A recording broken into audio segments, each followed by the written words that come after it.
We Tamil நேயர்களுக்கு வணக்கம். அரசியல் விமர்சகர் திரு ராஜகம்பீர் அவர்களோட நினைச்சிருக்கோம். வணக்கம் சார். வணக்கம். விஜய் அவருடைய கொடியை நேற்று ரிலீஸ் பண்ணியிருக்காரு.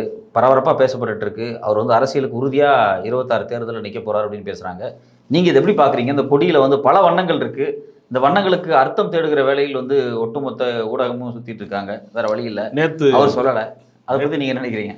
நேற்று விஜய் அவர்களுடைய அந்த தமிழக வெற்றி கழகத்தினுடைய கொடி அறிமுகமான போது எப்படிரா இருக்கு அந்த கொடியை அப்படின்னு விஜய் ரசிகர் ஒருத்தருக்கு ஃபோன் போட்டு கேட்டேன். அவன் அதை எப்படி சொல்றது என் வாயால அப்படின்னு சொன்னான். என்னடா அப்படின்னு கேட்டேன். ஆதிபராசக்தி வார வழிபாட்டு மன்ற கொடி மாதிரி இருக்கு. என்னடா அப்படி சொல்ற அப்படின்னு கேட்டேன். ஆமையா, மேலையும் சிவப்பா இருக்கு, கீழையும் சிவப்பா இருக்கு, நடுவில் மஞ்சளை பூசி விட்டுருக்காங்க. ஆதிபராசக்தி வார வழிபாட்டு மன்ற மாதிரி இருக்கு. அடுத்த அதிர்ச்சி, 2 யானை அப்படியே தும்பிக்கையை தூக்கிக்கிட்டு 2 யானை ஒன்று அப்படியே போர்க்கோளத்தில் 2 பார்க்குற மாதிரி இருக்கு. நடுவில் என்னை நசிக்கிறாதியடா அப்படின்னு ஒரு பூ இருக்குது நடுவில். அதுக்கு பேர் வாகைப்பூ. அந்த காலத்தில் தமிழ் தேசிய மலருங்கிறாங்க கொஞ்சம் பேர். அந்த காலத்தில் வெற்றி வாகை சூடியவர், வாகை மாலை சூடுவார்கள் போரில் ஜெயித்தவர்களுக்குன்னு சொல்லிலாம் இலக்கியத்தில் சொல்லியிருக்காங்க. 2 யானைக்கு நடுவில் ஒரு பூ நசுங்கிடக்கூடாதுன்னு சொல்கிறது மாதிரி 2 ஆப்பிரிக்க யானைங்கிறாங்க. ஆமாம். அவன் இந்த கிராஃபிக்ஸ் பண்ணவன் வரைஞ்சவன் விஜய் ஏமாற்றி இந்திய யானையை வரையாமல் ஆப்பிரிக்க யானையை வரைஞ்சி முதல்ல கொடியிலே ஏமாற்றிட்டாங்க விஜய். இந்த டிசைன் எல்லாம் ஒவ்வொரு முறையும் கேட்டு தான் செஞ்சாங்களா, கேட்காம தான் செஞ்சாங்களா?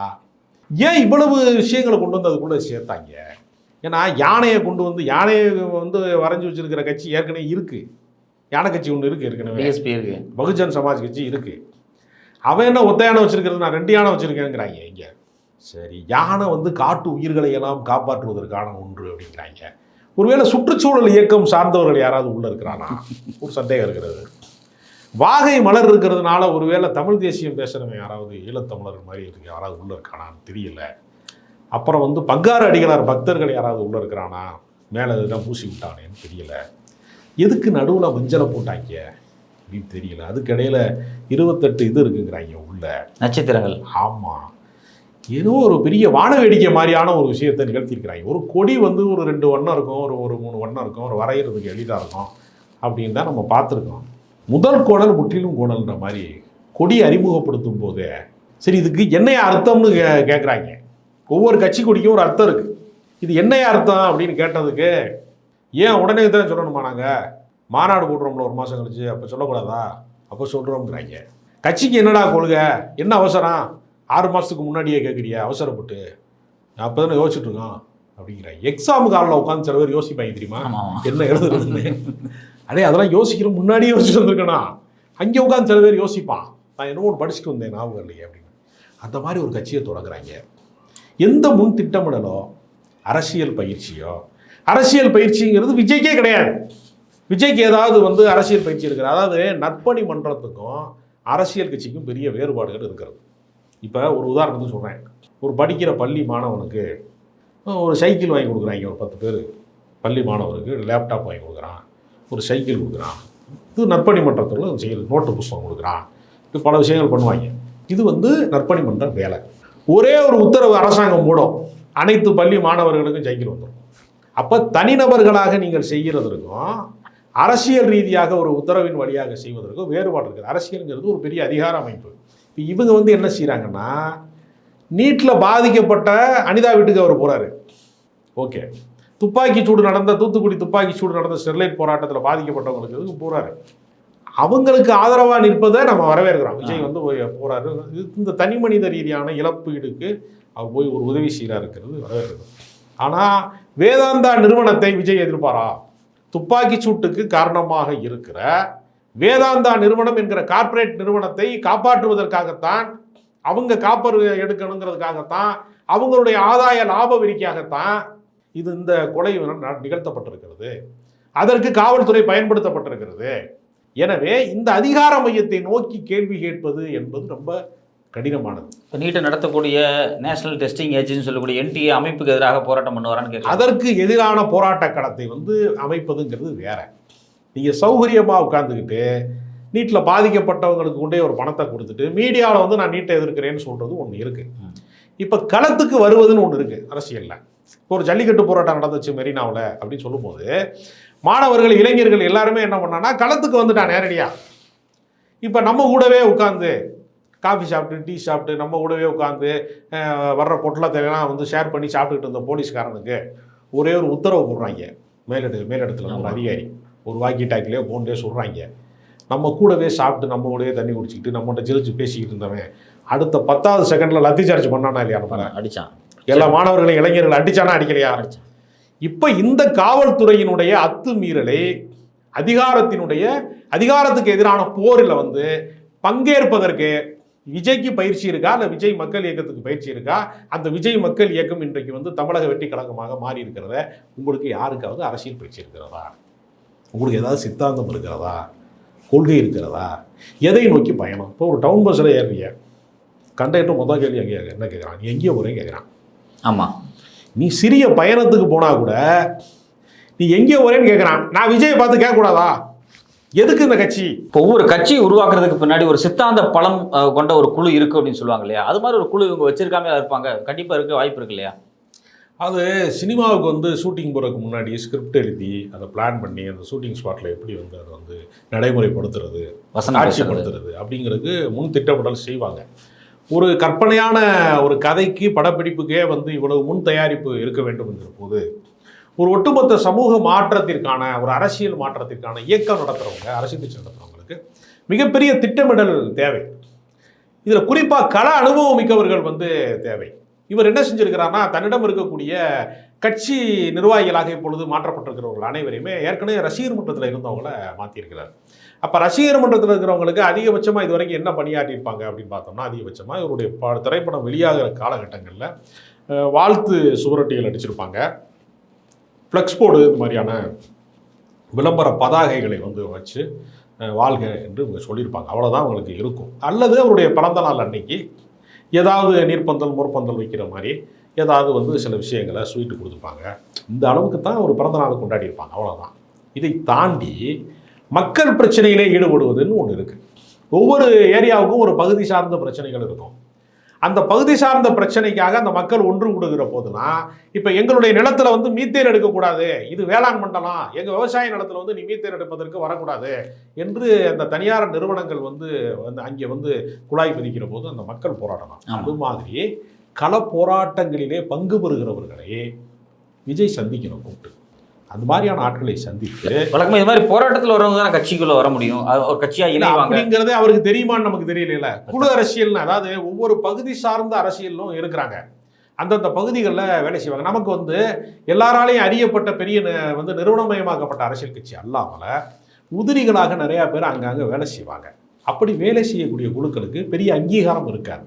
அப்படி அங்கீகாரம் இல்லாதவர்களை தேடி அவர்களோடு உரையாடி நீங்கள் வந்து எங்களோட சேர்ந்து பணியாற்றுங்க என்று சொல்லி அவர்களை ஒரு மதிக்கணும். இப்போ இவங்க என்ன இருக்குன்னா, இவங்களோட நிலைமை என்னென்னா, நம்ம ஒரு பெரிய வந்து ஒரு சூப்பர் ஸ்டார் மாதிரி, நம்ம ஒரு இளம் சூப்பர் ஸ்டார், நம்ம முகத்தை பார்த்தா எல்லாருக்குமே வந்து தெரியும் அப்படிங்கிற ஒரு பெருமிதத்தை, ஒரு கூட்டம் கூடுது அப்படிங்கிறதுக்கான ஒரு பெருமிதத்திலே மட்டுமே அவர்கள் இருந்து விட்டால் மக்களுடைய நம்பகத்தன்மை பெறுவது என்பது வேறு. இப்போ சேலத்தில் வந்து நயன்தாரா வந்து ஒரு நகைக்கடை திறப்பதற்காக வர்றாங்க. வந்த இடத்துல என்னன்னா, டிராஃபிக் ஜாம் ஆகி கிட்டத்தட்ட எல்லா ரோடுகள்லையுமே மக்கள் நிரம்பிட்டதாகவும், ஏறத்தாழ பல லட்சம் மக்கள் கூடுனதாகவும், 10 லட்சம் மக்கள் கூடுனதாகலாம் பத்திரிக்கைக்காரன் எழுதுறான். நம்ம பார்த்தோம், பல கூட்டங்கள் வந்து கூட்டினதை பார்த்துருக்கோம். அத்திவரதர் வந்து தரிசிப்பதற்காகன்னு ஒரு கூட்டம், ஆமாம், பெரிய கூட்டம், நெரிசல்ல எல்லாம் போனாங்க. கடைசியாக வந்து அங்கேயும் நயன்தாரா போனாங்க. 40 நாள் கூட்டமாக இருந்துச்சு. ஆமாம், போனாங்க இல்லையா? அப்போ அத்திவரதரை தரிசிப்பதற்கு கடைசியாக நயன்தாரா போனாங்க. நம்ம நயன்தாராவை தரிசித்ததுக்கு முன்னாடி அத்திவரதர் தண்ணிக்குள்ளே போயிட்டாருன்னு சொன்னாங்க சில பேர். இப்போ ஒவ்வொரு கட்டத்திலையுமே திருவிழாக்களுக்கு கூட்டம் கொடுக்கறது, திருவண்ணாமலை தீபத்துக்கு கூட்டம் கொடுக்கறது, நாகூர் தர்கால கூட்டம் கூடுது, ஆன்மீகத்துக்கு கூடுது, மாதிரி மனிதர்கள், அதாவது சினிமாவுக்கு கூடுது, எல்லா இடத்துலையும் கூட்டம் கூடுது. இந்த வேடிக்கை பார்க்கிற மனநிலையில் இருக்கக்கூடிய மனிதர்களில் வந்து பார்த்துட்டு போயிடுவான்.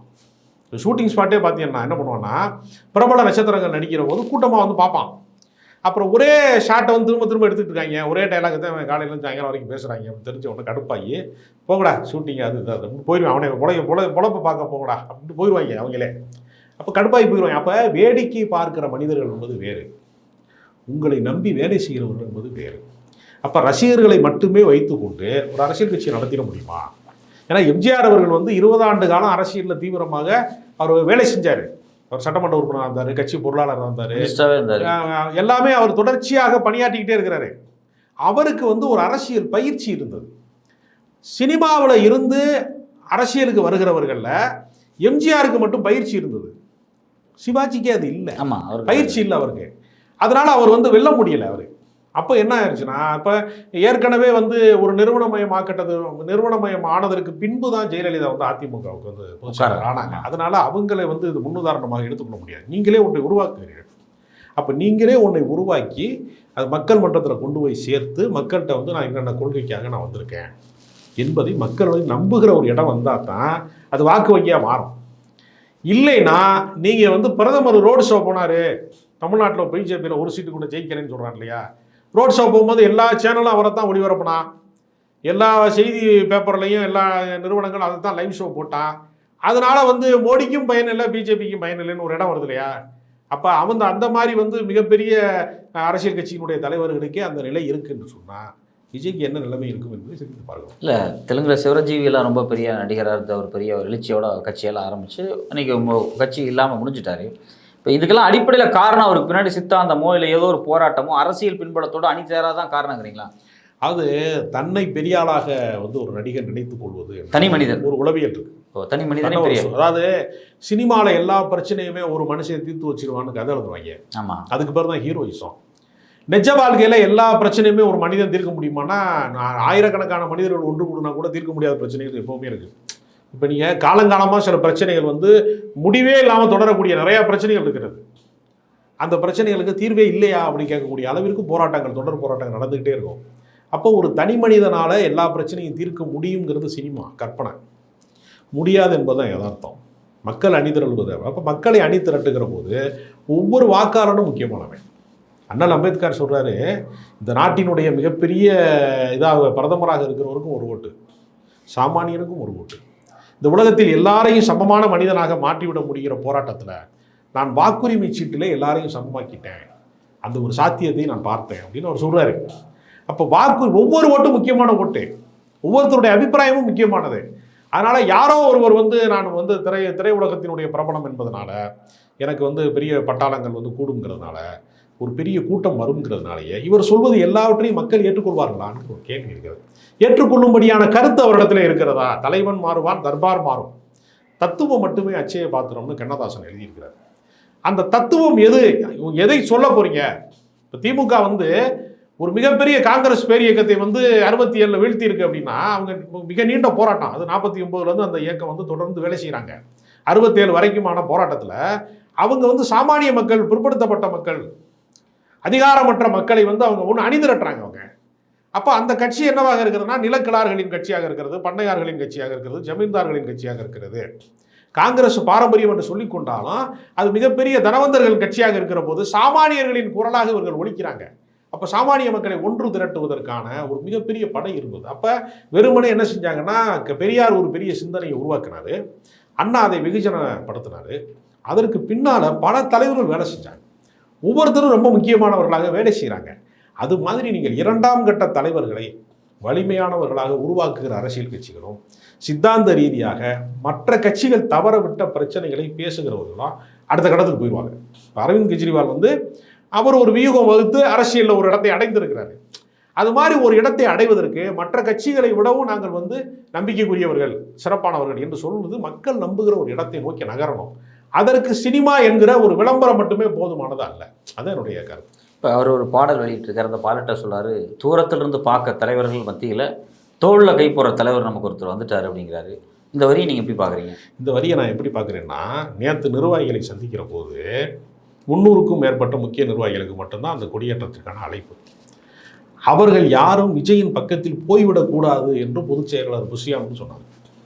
நாம் வந்து எந்த தடுப்பையும் வைக்கல, நடுவில் இதை பயன்படுத்தி கொண்டு யாரும் விஜயிடம் போயிடக்கூடாது அப்படின்னு சொன்னார். இது ஒரு நவீன தீண்டாமை கிடையாது, நவீன தீண்டாமை இல்லையா? அது உன் கட்சிக்காரனே உங்ககிட்ட கை கொடுக்கக்கூடாதுன்னு சொல்கிற நீங்கள் தான் தோல் மேலே கை போடுற ஒருத்தன் வந்துட்டான்னு பாட்டில் நீங்கள் எழுதுறீங்களே, உங்கள் பாடலில் எழுதப்பட்ட வரிக்கும் நடைமுறைக்கும் எவ்வளோ பெரிய வித்தியாசம் இருக்கிறதுங்கிறது ஒரு முக்கியமான கேள்வியாக இருக்கிறது. அப்போ நான் என்ன கேட்குறேன், முதல் நாள் இரவு, ஏன்னா காலை விழாங்கிறதுனால முதல் நாள் இரவே நிர்வாகிகளும் தங்கிட்டாங்க. அன்று இரவே போய் அந்த எல்லா நிர்வாகிகளையும் போய் சந்திச்சிருக்கலாம்ல விஜய், உட்காந்து பேசியிருக்கலாம், உட்காந்து பேசலாம், அவங்களோட இரவு உணவு சாப்பிட்டுக்கலாம். அப்போ அவர்களோட சகஜமாக இல்லாமல் ஏதோ தேவதூதன் தோன்றுவதைப் போல, பூமிக்கு வந்து ஆகாயத்திலிருந்து ஒரு தேவதூதன் இறங்கி வருவதைப் போல தன்னை கருதி கொண்டு யாரிடமே பேசாமல் நீங்கள் வந்து காலையில் வர்றீங்க அப்படின்னா உங்களிடத்துல என்ன ஜனநாயகம் இருக்க போகிறது என்பது பெரிய ஆபத்தான ஒரு விஷயமாக தான். அந்த பாடலில் பார்த்தீங்கன்னா அண்ணாவினுடைய ஒரு மாடல் வருது, எம்ஜிஆருடைய பிக்சர் வருது. அதாவது நேரடியாக காமிக்காமல் ஒரு ஷேடில் காமிக்கிறாங்க. அதுக்கப்புறம் ஒரு வரி வருது, அதாவது மூணு எழுத்தினுடைய அதிகாரமும் 3 எழுத்தினுடைய ஒரு ஆட்சிகள் திரும்பி வரப்போகுது அப்படிங்கிறாரு. அந்த 3 எழுத்து அண்ணாவா, எம்ஜிஆரா, அதுக்கடுத்து விஜய் அப்படிங்கிற 3 எழுத்து அப்படின்னு சொல்கிற மாதிரி வர்றாங்க. இதை நீங்கள் எப்படி பார்க்குறீங்க? எம்ஜிஆரின் வெற்றிடத்தை நான் பிடிக்க போகிறேன். அதிமுக பலவீனப்பட்டிருக்கிறது. இதை பயன்படுத்தி கொண்டு அந்த கட்சியில் ஒரு வசீகரமான தலைமை இல்லை, அந்த வசீகரம் என்னிடம் இருக்கிறது, அதனால் நான் வந்துட்டேன் 3 எழுத்து, என் பேரும் 3 எழுத்து தான், நான் ஒரு எம்ஜிஆருக்கு 3 எழுத்து தான், திமுக கூட தான் 3 எழுத்து, இதெல்லாம் வச்சுட்டுலாம் ஒரு அரசியல் என்று அவர் ஒரு கருத்தை சொல்லியிருக்கிறாரு. அப்போ என்ன அவருடைய கருத்து என்னவாக இருக்கிறது என்றால், ஏற்கனவே எம்ஜிஆர் இந்த பாட்டை பாடியிருக்காரு இல்லையா, 3 எழுத்தில் என் மூச்சு இருக்கும், அது முடிந்த பின்னாலும் பேச்சு இருக்கும் இருக்காரு இல்லையா, அந்த பேச்சு இந்த பேச்சு தராது. அதை இப்படிலாம் பேசுவாருன்னு எனக்கு தெரிஞ்சிருந்தால் அந்த பாடல் எழுதப்பட்டிருக்காது. இப்படி ஒரு சூழல் வந்திருக்கிறது. ஆனால் நான் என்ன சொல்கிறேன்னா, எம்ஜிஆரினுடைய நம்பகத்தன்மை, எம்ஜிஆருக்கு மக்கள் மீது இருந்த நம்பகத்தன்மை விஜய் பெறுவாரா? எனக்கு இருக்கிறது என்னென்னா, ஒரு குறிப்பிட்ட இளைஞர் கூட்டம் அவரிடத்திலே இருக்கிறது, அவரை நான் குறைத்து மதிப்பிடலை. ஆனால் நடுத்தர வர்க்கம், மிடில் கிளாஸு, ரொம்ப சாமானிய மக்கள், உழைக்கும் மக்கள், பெண்கள், சிறுபான்மை மக்கள், இப்படி பல வகையான மக்களுடைய வாக்காளர்கள் வந்து பல வகையாக இருக்காங்க இல்லையா, இவனு எல்லா தரப்பினுடைய குரலாகவும் அந்த கட்சி இருக்குமா? அவர்களுடைய நம்பகத்தன்மையை பெறுவதற்கான ஒரு இடம் அவங்கள்ட்ட இருக்குமா என்கிற ஒரு கேள்வி இருக்கு. இப்போ 26 தேர்தல் அவங்க என்னன்னா கணிசமான வாக்குகளை வாங்குவாங்க அப்படின்னு சில மூத்த பத்திரிகையாளர் சொல்கிறாங்க. 8% to 10%, 12% வரைக்கும் கூட விஜய் வாங்குவாருன்னு சில பத்திரிகையாளர் சொல்கிறாங்க. இதை நீங்கள் எப்படி பார்க்குறீங்க? அது முல்லாவின் ஒரு நகைச்சுவை கதை இருக்கிறது. முல்லா வந்து ஒரு ஹோட்டலுக்கு சாப்பிட போகிறாரு. முதல் சப்பாத்தி சாப்பிட்றாரு, பசி தீரல. 2வது சப்பாத்தி சாப்பிட்றாரு, பசி தீரல. 3வது சப்பாத்தி, 4வது சப்பாத்தியில் பசி தீரல. 5வது சப்பாத்தி சாப்பிடும்போது அவருக்கு பசி தீர்ந்துருச்சு. முல்லா அடுத்த முறை அந்த ஹோட்டலுக்கு போயிட்டு நேரடியாக சொன்னார், எனக்கு அந்த 5வது சப்பாத்தியை கொண்டு வா வைப்பே அப்படின்னாரு. முதல்லையே 4 சப்பாத்தி சாப்பிட்டதுனால தான் பசி தீர்ந்துச்சுங்கிறத மறந்துட்டு எடுத்த எடுப்புலேயே எப்படி 5வது சப்பாத்தி கேட்டாரோ அதே தான் 26 தேர்தலில் முதலமைச்சர் வேட்பாளருங்கிறாங்க. இதுக்கு முன்னாடி முன்பணி வேணும், அதாவது அதற்கு முன்பே திட்டமிடக்கூடிய வேலை திட்டம்னு ஒன்று இருக்குது. அது அவ்வளோ எளிதான விஷயம் அல்ல. நான் அதான் சொல்கிறேன், எம்ஜிஆர் அவர்கள் வந்து 72 கட்சி ஆரம்பிக்கிறாரு, அவர் ஒரு ஆட்சி அதிகாரத்துக்கு அவர் வர்றாரு, 77 வர்றாரு, அவர் 10 ஆண்டு காலம் அவருடைய ஆட்சி இருக்குது அப்படின்னா அதற்கு முன்பு 20 ஆண்டு கால உழைப்பு இருக்கிறது. நான் இன்னொரு படம் நடிச்சுட்டு வர்றேன், அவர் சொல்கிறார் தெரியுமா, இன்னொரு படம் இருக்குது ஷூட்டிங்கு, அதை முடிச்சுட்டு வந்துடுறேங்கிறாரு. அப்போ முடிச்சுட்டு வரும்போது இப்போவே வந்து என்ன இருக்குன்னா, இன்னொரு 6 மாதம் அந்த படப்பிடிப்புக்கு அவர் செலவழிப்பார். முடித்தா அடுத்த ஆண்டு தான் திருப்பி வருவார். அடுத்த ஆண்டில் வந்து ஒரு பாதிக்கு மேலே வரும்போதே தேர்தலுக்கான ஒரு சூடு பிடிக்க ஆரம்பிக்கும். ஒரு 1.5 ஆண்டு காலம் இருக்குது அப்படிங்கிறப்போ, ஒரு 18 மாதங்கள் இருக்குது அப்படிங்கிறப்ப அவர் என்ன செய்வார்னு ஒரு 8 மாதம் ஷூட்டிங் போயிட்டு கடைசியாக நான் வந்து அரசியல் பணி செய்கிறேங்கிறாரு.